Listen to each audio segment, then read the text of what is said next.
Imagine an e-bike that refuels in minutes, goes further than anything electric, and produces zero emissions. Sounds like a sci-fi dream, right? Well, with hydrogen technology rapidly advancing, that dream might be closer than you think.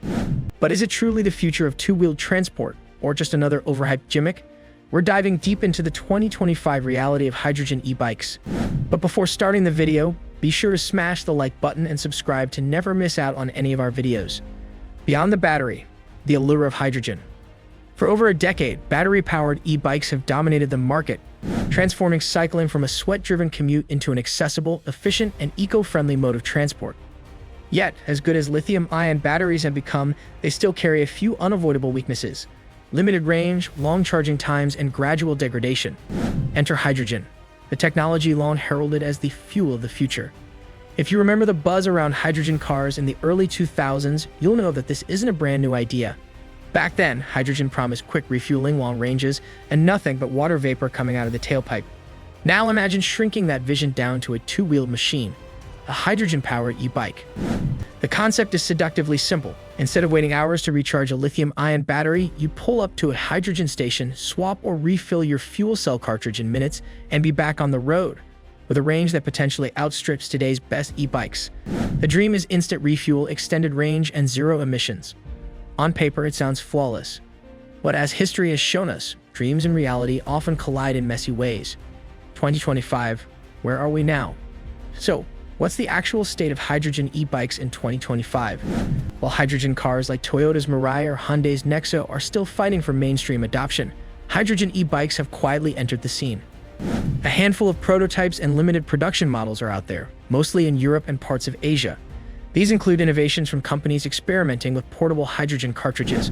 Think of them as small canisters that slot into your bike like a soda can, making refueling possible without heavy infrastructure. Current landscape. Today, hydrogen e-bikes are not lining the shelves of your local bike shop. They're niche, experimental, and often tied to pilot projects in cities that want to showcase futuristic transport. For example, some European cities have trialed hydrogen e-bike fleets for public sharing systems, aiming to demonstrate the technology's potential in urban mobility. Key players. Startups and established companies alike are dabbling in this space. Firms like Pragma Industries in France have introduced hydrogen e-bikes with ranges up to 150 kilometers, about 93 miles on a single refill. Others in Japan and South Korea are testing compact fuel cell systems designed for personal mobility. The big automakers, while focused on cars, are watching closely, since scaling hydrogen across different vehicle classes could help them justify investments in fueling infrastructure. Performance metrics. Do these bikes actually outperform battery e-bikes? Early tests suggest mixed results. Yes, hydrogen e-bikes often boast impressive range, sometimes double that of lithium-ion competitors. Refueling time is also a huge win, 2 to 3 minutes versus several hours. But when it comes to efficiency, hydrogen fuel cells still fall behind. For every unit of electricity you generate from hydrogen, a big chunk of energy is lost in production, storage, and conversion. In simple terms, battery bikes are still more energy efficient overall, even if they take longer to charge. So in 2025, hydrogen e-bikes exist, but they're rare, expensive, and far from mainstream. Hydrogen hype, unpacking the marketing claims. Whenever a new technology hits the spotlight, marketing teams can't resist painting a utopian picture. With hydrogen e-bikes, the claims are bold: infinite range, green mobility, the future of urban transport. But let's unpack what's real and what's wishful thinking. Debunking unrealistic expectations. Some of the flashiest promises border on misleading. For example, calling hydrogen zero emissions is only true at the point of use. Producing hydrogen itself is another story. Most of the world's hydrogen still comes from fossil fuels, a process known as gray hydrogen. Truly clean hydrogen, made from renewable energy via electrolysis, also called green hydrogen, remains expensive and scarce. So while your bike may emit only water, the overall supply chain may still carry a carbon footprint. Separating innovation from wishful thinking. There's no denying that hydrogen bikes showcase genuine engineering brilliance. Compact, lightweight fuel cells that can fit inside a bicycle frame are remarkable achievements. Portable hydrogen cartridges designed for quick swaps are clever solutions. However, some claims, like mass affordability within the next 5 years, are much more questionable. Without a supporting network of fueling stations or massive cost reductions in hydrogen production, mainstream adoption looks far away. Dream versus doable. The gap between vision and reality is glaring. The dream? A future where every commuter owns a hydrogen e-bike that can travel hundreds of miles with quick refuels. The doable? Niche adoption in fleet systems, government-funded pilot projects, or luxury tech markets where novelty justifies the cost. It's not that hydrogen e-bikes are impossible, it's that they're being marketed as a near-future revolution, when realistically, they're still experimental. The cold hard reality, challenges, and roadblocks. For hydrogen e-bikes to succeed, it must overcome serious hurdles: technological, economic, and infrastructural. Infrastructure nightmare.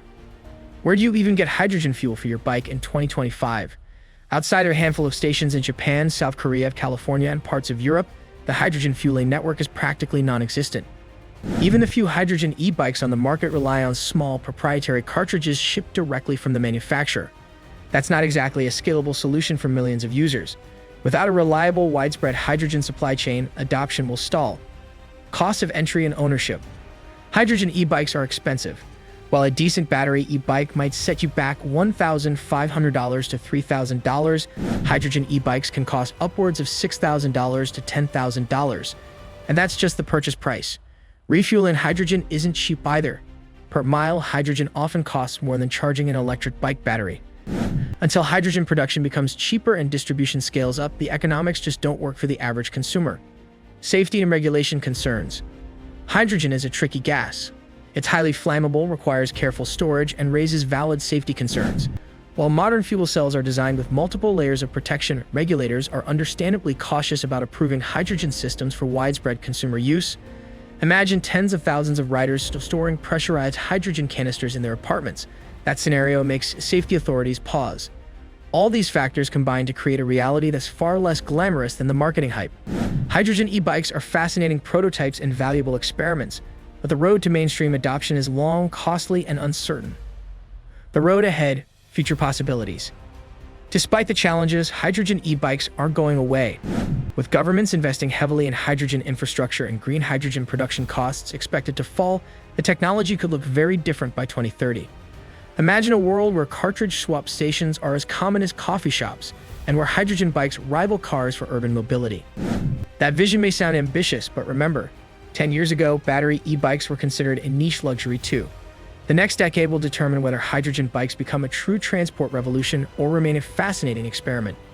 Hype versus reality.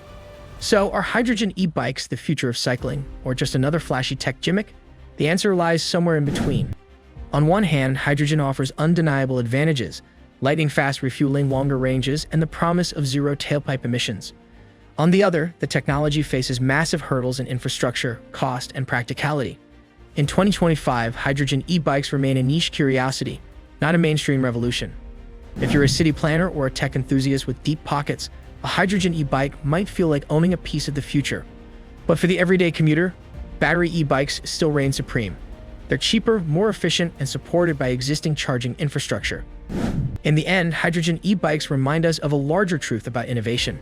Sometimes the shiniest ideas aren't the ones that win, but the ones that balance vision with practical reality. Hydrogen may yet have its day in cycling, but for now, it's more of a fascinating what if than a world-changing what is. Thank you guys for watching. If you want more videos like this, make sure to like the video and hit the subscribe button, and we'll see you in the next video.